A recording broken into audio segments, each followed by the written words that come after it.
Hello viewers and welcome back to law Chakra, जहां हम एक ऐसे मुद्दे की बात करेंगे जो हमारे देश में काफी गर्म हो चुका है। तो व्यूअर्स, संभल का मुद्दा एक बार फिर चर्चा का विषय बन गया है। बीते दिनों इलाहाबाद हाईकोर्ट ने एक अहम फैसला दिया है जो एक नए विवाद का कारण बन गया है। और अब यूपी के सीएम योगी आदित्यनाथ ने भी इस मामले पर एक बड़ा बयान दे दिया है। क्या है ये पूरा मामला? क्या इसका असर सिर्फ कोर्ट तक सीमित रहेगा या पॉलिटिकल माहौल भी गर्म होने वाला है? चलिए समझते हैं। उत्तर प्रदेश के चीफ मिनिस्टर योगी आदित्यनाथ ने विधानसभा में एक बड़ी बात कही है, जो हमारा है वो हमें मिलना चाहिए, बस और कुछ नहीं। लेकिन ये सिर्फ एक पॉलिटिकल स्टेटमेंट है या इसके पीछे एक बड़ा एजेंडा छुपा है? आखिर क्यों सीएम योगी को ये कहना पड़ा है? चलिए इस मुद्दे को डिटेल में समझते हैं। सबसे पहले बात करते हैं कि संभल का सिग्निफिकेंस इतना ज्यादा क्यों है। ये एक प्राचीन नगर है जिसका नाम मुगल काल से जुड़ा हुआ है, लेकिन इसी के साथ हिंदू तीर्थ स्थल होने का भी यहाँ अपना एक इतिहास है। पिछले कुछ समय से ये जगह एक रिलीजियस डिस्प्यूट का सेंटर बन गई है।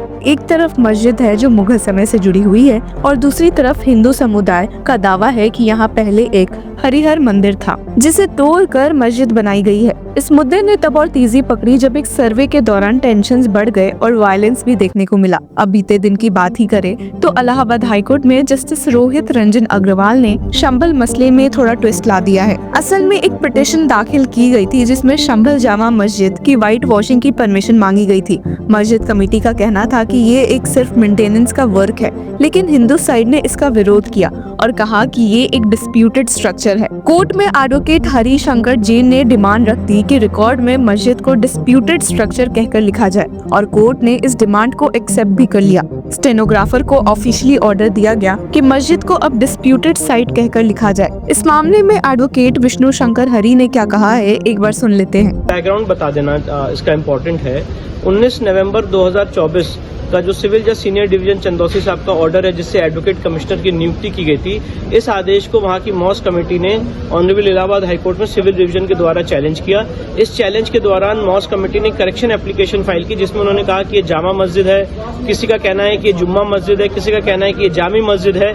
तो ये बात आज ऑनरेबल इलाहाबाद हाईकोर्ट के सामने आई थी। उस दौरान हमारे जो सीनियर हरिशंकर जैन साहब उन्होंने पॉइंट आउट किया कि जब तक ये सिविल डिवीजन फाइनली डिसाइड नहीं हो जाता है तब तक ऑनरेबल इलाहाबाद हाईकोर्ट इसे मॉस के रूप में ना प्रयोग करे, उसको डिस्प्यूटेड स्ट्रक्चर के रूप में कहा जाए। और मैं आपको बताना चाहता हूं कि राम मंदिर बाबरी मस्जिद के केस में भी जब वो 70 साल केस चला तो उसको डिस्प्यूटेड स्ट्रक्चर के रूप में ही टर्म किया जाता था। एक प्रैक्टिस है और एक जुडिशियल नॉर्म है कि जब कोई सिविल डिस्प्यूट कोर्ट में पेंडिंग है और एक पक्ष ये कह रहा है कि मस्जिद और दूसरा पक्ष ये कह रहा है कि यहाँ पे सारे कैरेक्टरिस्टिक्स हैं हिंदू मंदिर के, तो जब तक वो केस फाइनली डिसाइड ना हो जाए उसे डिस्प्यूटेड स्ट्रक्चर के रूप में ही प्रयोग किया जाता है। और इसका यह मतलब नहीं कि कोर्ट ने इसको मस्जिद मान लिया या कोर्ट ने इसको मंदिर मान लिया।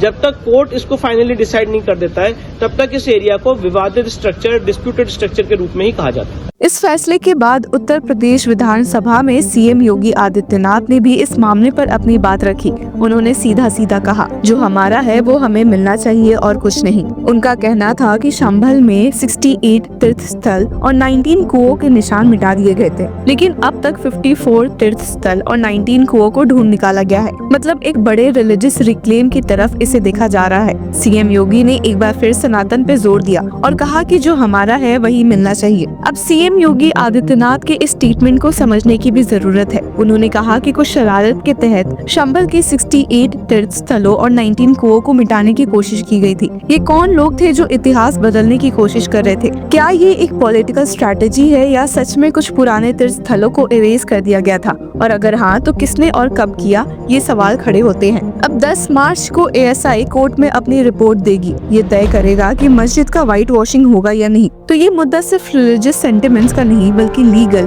और हिस्टोरिकल ऑथेंटिसिटी का भी हो गया है। अगर हम पॉलिटिकल एंगल देखें तो सीएम योगी ने अपने इस बयान के दौरान शिवपाल सिंह यादव पर भी एक तंज कसा है। उन्होंने कहा, चाचा चले गए इसलिए हमें फिर धोखा मिल गया। क्या ये एक पॉलिटिकल माइंड गेम है जिसमें अपोजिशन को कॉर्नर करने की कोशिश हो रही है? क्या ये एक लार्जर हिंदुत्व नैरेटिव का हिस्सा है जिसमें प्राचीन धार्मिक स्थल और कल्चरल हेरिटेज को रिक्लेम करने की कोशिश हो रही है? ये भी एक बड़ा सवाल है। सीएम योगी ने इस डिस्कशन के दौरान महाकुंभ का भी जिक्र किया। उन्होंने कहा कि महाकुंभ ने भारत की धार्मिक और सांस्कृतिक विरासत को पूरे विश्व के सामने रखा है। उनका कहना है कि ये सिर्फ एक स्पिरिचुअल इवेंट नहीं बल्कि इकोनॉमिक इवेंट भी है जिसमें 3.5 लाख करोड़ का फाइनेंशियल इम्पैक्ट होने का अनुमान है। क्या ये एक तरह से रिलीजियस टूरिज्म सिस्टम को प्रमोट करने की स्ट्रैटेजी है जो यूपी के डेवलपमेंट का हिस्सा बनाई जा रही है, या फिर ये सिर्फ हिंदू वोटर बेस को कंसोलिडेट करने का एक प्रयास है। और इसी के साथ देखते हैं कि इस केस में हिंदू रिस्पोंडेंट की ओर से मौजूद एडवोकेट हरिशंकर जैन ने क्या कहा है।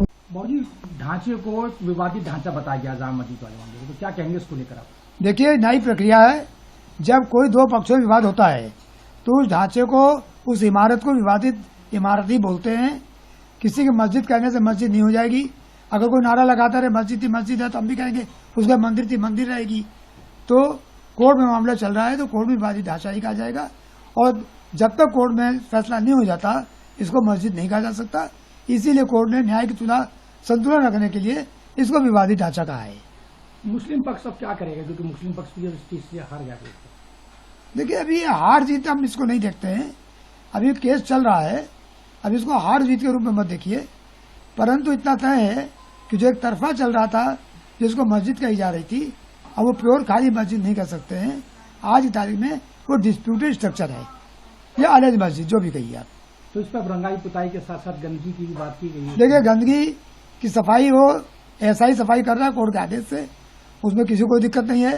सफाई वो अच्छी चीज है, परंतु पेंटिंग नहीं हो सकती है।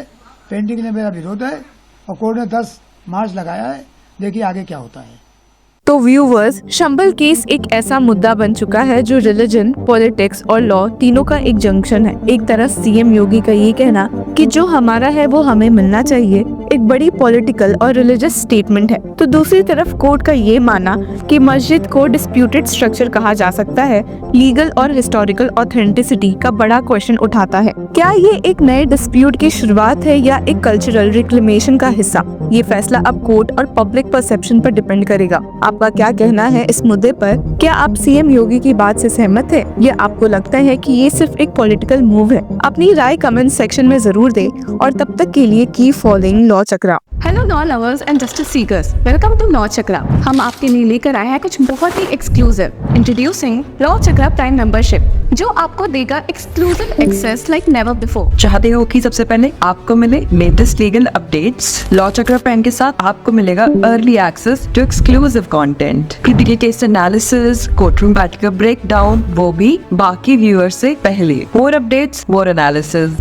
इसी के साथ अगर आप कभी सोचे कि हम कैसे लेकर आते हैं आपके लिए ये लीगल अपडेट्स, तो इसके लिए भी प्राइम मेंबर्स के लिए है हमारे पास एक special sneak peek behind the scenes of law chakra. Brainstorming session से लेकर ब्लूपर्स तक सब कुछ। In short, more content, more update and more analysis. Political legal controversies हो या इन डेप्थ लीगल सेशंस, सब कुछ आपको मिलेगा एट वेरी मिनिमल प्राइस। बनिए लॉ चक्र की प्राइम मेंबर और अनलॉक कीजिए full potential of legal knowledge. अभी ज्वाइन कीजिए।